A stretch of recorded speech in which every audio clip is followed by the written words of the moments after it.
Hello friends, Mahanadi நாளைக்கான prediction பார்த்துடலாம். ராகினிக்கு சீக்கிரமாக பல்பு கிடைக்கணும்னு நினைக்கிறவங்க நம்ம வீடியோக்கு லைக் பண்ணிக்கோங்க. காலையில் எழுந்திரிச்ச உடனே ராகினி வேலையை ஆரம்பிச்சிருவாங்க. காவேரி கிட்ட போய் டென்ஷன் பண்ண ஆரம்பிப்பாங்க. என்ன நீ இன்னமும் சொல்லாமல் என்ன பண்ணிட்டு இருக்க? 2 பேரும் சேர்ந்து ரொமான்ஸ் பண்ணுறதெல்லாம் கவனிச்சுட்டு தான் இருக்கேன். இந்த வீட்டுக்குள்ளே என்ன நடக்குதுன்னு நீ பாட்டுக்கு உன் இஷ்டத்துக்கு எல்லாமே பண்ணிட்டு இருக்க. வெண்ணிலாவை பற்றின விஷயத்த சொல்லவே மாட்டேங்கிற. உன் பெட்ரூமில் உனக்கு பதிலாக இருக்க வேண்டியது வெண்ணிலா தான். வெண்ணிலாவுக்கும் விஜய்க்கும் தான் எல்லா சம்மந்தமும் இருக்குது. அவங்க 2 பேரும் தான் புருஷன் பொண்டாட்டியாக வாழணும். வெண்ணிலாவோட இடத்துல நீ இருந்துக்கிட்டு நீ ஓவராக ஆடுறதெல்லாம் நான் கவனிச்சுட்டு தான் இருக்கேன். இன்றைக்கே நீ வெண்ணிலாவை பற்றின எல்லா விஷயத்தையும் விஜய்கிட்ட சொல்லியே ஆகணும், இல்லைனா நான் சொல்லிடுவேன் அப்படின்ற மாதிரி சொல்ல காவேரி அதை நான் அக்செப்டே பண்ணிக்க மாட்டாங்க. அதை என் இடத்துல வெண்ணிலா இருப்பான்னு இவ சொல்கிறதுக்கு இவளுக்கு எவ்வளோ தைரியம் இருக்குது. என்றைக்கு இருந்தாலும் இந்த பிரச்சனையை நம்ம சொல்லியே தான் ஆகணும். என்றைக்கு இருந்தாலும் இந்த உண்மையெல்லாம் விஜய்க்கு தெரிய தான் வேணும். ஸோ நம்ம ஏன் இன்றைக்கே சொல்லிடக்கூடாது? இவக்கிட்டெல்லாம் இவ்வளோ பேச்சு வாங்கணும், இவக்கிட்டெல்லாம் இவ்வளோ அசிங்கப்படணும், நமக்கு என்ன தலையெழுத்து? விஜய் நேற்றுக்கு நம்மக்கிட்ட என்ன சொன்னார்?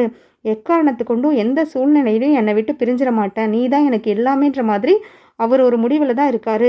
அவரோட முடிவில் தெளிவாக இருக்கும்போது, அவர் என் மேலே இவ்வளோ பாசம் வச்சுருக்கும் போது நம்ம ஏன் அவரை நம்பாமல் இருக்கணும்? நானா வெண்ணிலாவா அப்படின்ற சுச்சுவேஷன் வரும்போது கண்டிப்பாக விஜய் என்ன தான் அவர் சூஸ் பண்ணுவார். என்னை விட்டுட்டு அந்த இடத்துல இன்னொரு பொண்ணு உட்கார வைக்கிறதுக்கு அவருக்கு மனசே வராது. என்ன தான் வெண்ணிலாவை அவர் உயிர்க்குயிராக லவ் பண்ணியிருந்தாலும் இப்போ என்னை பொண்டாட்டியாக அக்செப்ட் பண்ணிட்டு நான் தான் எல்லாமேன்னு சொல்லிட்டு வாழ்ந்துட்டுருக்காரு.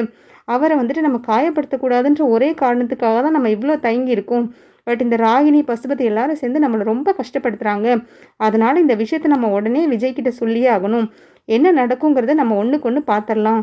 அதே மாதிரி தாத்தா கிட்டேயும் இந்த விஷயத்தை எல்லாத்தையும் சொல்லிடலாம். முதல்ல தாத்தா பாட்டிக்கிட்ட போய் இந்த விஷயத்த பொறுமையாக எடுத்து சொல்லுவோம். ஏன்னா அவங்களால எதையுமே தாங்கிக்க முடியாது.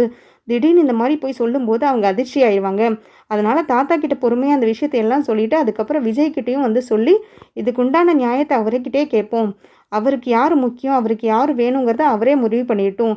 நம்ம பதட்டப்படவே வேண்டாம். இந்த விஷயத்தில் எனக்கு நம்பிக்கை இருக்குது. விஜய் நான் தான் வேணும்னு சொல்லுவார். நான் தான் அவருக்கு எல்லாமேன்ற நம்பிக்கை எனக்கு கண்டிப்பாக இருக்குது அப்படின்ற மாதிரி ராகினி கிட்ட பேச ஆரம்பிச்சிருவாங்க.